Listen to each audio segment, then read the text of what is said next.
Equation जो हमारे पास है वो कॉची प्रॉब्लम है, first order quasi linear partial differential equation की बने x इंटू आपके पास u of del u over del x plus y into del u over del y equals to 2 times u given है आपके पास, और y equals to आपके पास गिवन है x इंटू जी एक्स और u equals to f x, ये आपके पास गिवन है और आपके पास एफ एक्स जी एक्स की कंडीशन के लिए पूछा हुआ है। तो सबसे पहले आप इससे लैग्रांज ऑक्सिलरी इक्वेशन फाइंड करेंगे, तो D x upon x D by upon by D u upon 2u।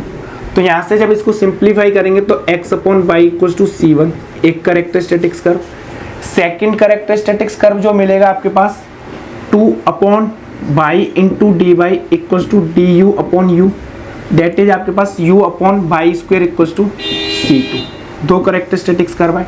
तो यहाँ से जब आप जनरल सॉल्यूशन डिफाइन करेंगे तो u upon y square equals to some function phi of x upon y, ये मिलेगा।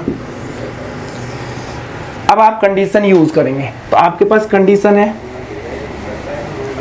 फर्स्ट ऑप्शन में आपके पास F X equals to 2x है, तो that is u equals to आपके पास 2x है, y equals to x into ji X की वैल्यू आपके पास 1 है। तो जब यहाँ पुट करूँगा मैं u की वैल्यू 2x, बाई की वैल्यू आपके पास x स्क्वायर है, phi of x y x की जगह आपके पास x, बाई की जगह x, तो यहाँ से फाई ऑफ 1 आपके पास क्या मिला 2 अपॉन एक्स। तो यहाँ से आपके पास कोई भी फंक्शन एग्जिस्ट नहीं करेगा, क्योंकि आपके पास लेफ्ट हैंड साइड में फाई आर्बिट्री फंक्शन है, आप कोई भी वैल्यू पुट करेंगे तो आपके पास एक कांस्टेंट वैल्यू मिलने वाली है, और राइट हैंड साइड में आपके पास वेरिएबल है, तो ये कभी भी पॉसिबल नहीं है, तो आपके पास फाई फंक्शन एग्जिस्ट नहीं करेगा। तो यानी कि यहाँ से आपके पास नो सॉल्यूशन है। बट अगर आप सॉल्यूशन को सेकंड वे से भी वेरीफाई करेंगे, क्योंकि आप इसको ऐसे भी लिख सकते हो phi upon u upon y square equals to x upon y.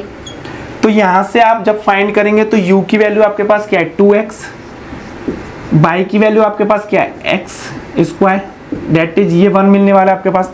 तो यहाँ से जब इसको आप वेरीफाई करेंगे तो ये क्या मिलेगा 2 अपॉन एक्स इक्वल्स टू 1, यानी कि आप इनपुट कुछ भी डालिए आउटपुट आपके पास क्या मिलने वाला है। तो यहाँ से आपके पास जो आर्बिट्री फंक्शन एग्जिस्ट किया वो कांस्टेंट फंक्शन एग्जिस्ट किया, तो यानी कि जब कांस्टेंट फंक्शन की डेफिनेशन आप यहाँ अप्लाई करेंगे तो x upon y equals to आपके पास 1 मिलेगा। तो यहाँ आपके पास कोई भी डिपेंडेंट वेरिएबल नहीं है, यानी कि u इसमें आपके पास है नहीं, तो ये कभी भी आपके पास गिवन पार्शियल डिफरेंशियल इक्वेशन का सॉल्यूशन नहीं मिलेगा। तो दैट्स व्हाई हमारे पास फर्स्ट केस में नो सॉल्यूशन ऑब्टेन होंगे। अगर नो सॉल्यूशन का केस आ रहा है आपके पास तो यहाँ से आप दोनों तरफ से वेरीफाई करेंगे, ऐसा ना हो कि आपके पास यहाँ से आप डायरेक्टली डिसाइड नहीं करेंगे कि नो सॉल्यूशन है, सेकंड वे से भी आप वेरीफाई करेंगे कि फंक्शन एग्जिस्ट कर रहा है।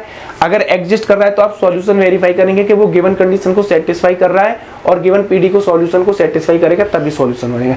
जैसे यहाँ u का टर्म प्रेजेंट नहीं है तो वो कभी भी आपके पास सॉल्यूशन नहीं बन सकता, तो फर्स्ट ऑप्शन ट्रू होगा। सेकंड हमारे पास है, सेकंड आपके पास सॉल्यूशन है phi of x upon y equals to u upon y square, ये सॉल्यूशन। सेकंड ऑप्शन में हमारे पास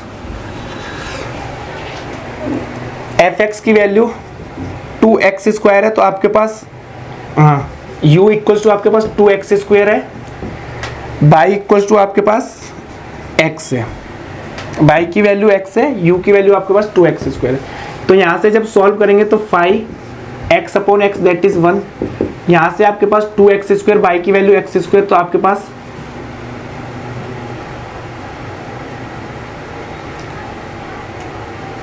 u की वैल्यू आपके पास क्या है यहाँ से 2x स्क्वायर, बाई की वैल्यू आपके पास क्या है यहाँ से x स्क्वायर, g की वैल्यू हमारे पास 1 की 1 है तो x स्क्वायर। तो यहाँ से आपके पास फाई ऑफ 1 जो मिला वो मिला 2, तो हमें वो फंक्शन फाइंड करने हैं जो एट x हम 1 पे क्या दें 2 दें। तो आप फाई ऑफ फंक्शन डिफाइन कर सकते हो, phi of x equals to x plus 1, phi of x equals to आपके पास x square plus 1, phi of X cube आपके पास X cube plus 1, phi of X की पावर 4 इक्वल्स टू आपके पास क्या है एक्स की पावर 4 प्लस 1। ये सारे फंक्शन आपके पास एट एक्स इक्वल्स टू 1 क्या दे रहे हैं 2। तो ऐसे आप कितने फंक्शन डिफाइन कर सकते हो, इनफाइनाइट फंक्शन डिफाइन कर सकते हैं। दैट्स व्हाई हमारे पास given partial differential equation with this condition has infinite solution. तो बी ऑप्शन भी आपके पास ट्रू होगा। सेकंड ऑप्शन में एंड थर्ड ऑप्शन में आपके पास पूछा हुआ है कि वो यूनिक सॉल्यूशन रख रहा है या नहीं रख रहा। तो आपके पास थर्ड ऑप्शन में जो हमारे पास यहाँ से बेस कैरेक्टरिस्टिक्स कर्व है x/y=c1 है। अब हमारे पास जो कंडीशन गिवन है y=x² है और आपके पास u आपके पास x³ है। तो y आपके पास x² गिवन है, यानी कि पैराबोला पे आपके पास u x³ गिवन है। तो यहाँ से आप वेरीफाई कर सकते हैं कि जो आपके पास गिवन कंडीशन है वो आपके पास बेस कैरेक्टरिस्टिक्स कर्व की फैमिली से बिलोंग नहीं कर रही। तो हमारे पास बेस कैरेक्टरिस्टिक्स कर्व की फैमिली से बिलोंग नहीं कर रही, तो given partial differential equation has unique solution. अगर ये हमारे पास जो गिवन कंडीशन है y और x में रिलेशन है वो बेस कैरेक्टरिस्टिक्स कर्व की फैमिली से बिलोंग करती तो आपके पास नो सॉल्यूशन और इनफाइनाइट सॉल्यूशन के केस हो सकते थे। दैट्स वाई हमारे पास ये बेस कैरेक्टरिस्टिक्स कर्व की फैमिली से बिलोंग नहीं कर रही। दैट्स वाई हमारे पास given partial differential equation has unique solution. तो आपके पास सी एंड डी ऑप्शन क्या होगा? True, remaining are false.